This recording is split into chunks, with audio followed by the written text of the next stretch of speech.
Benim aşım.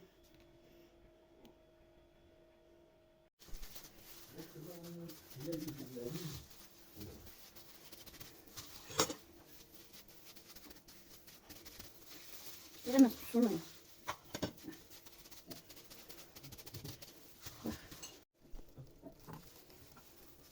Şöyle koyup bunun altına. Şu üstüne uzakla. Ne gördünüz? Şimdi koyduk. Geç uzakla. Uzaktan çek.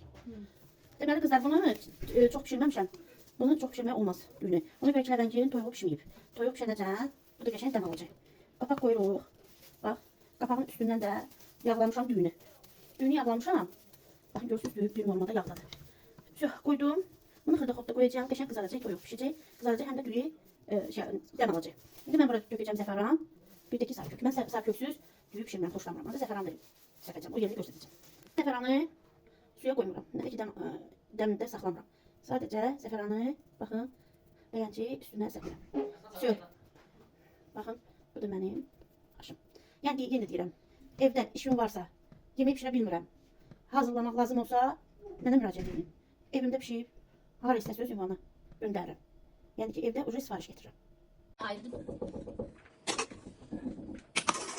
Altı ləyənci. Atma gene bayatı.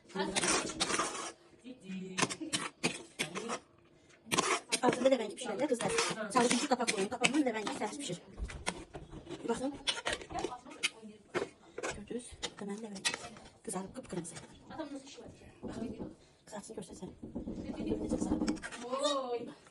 Qəşəngdə pişirib.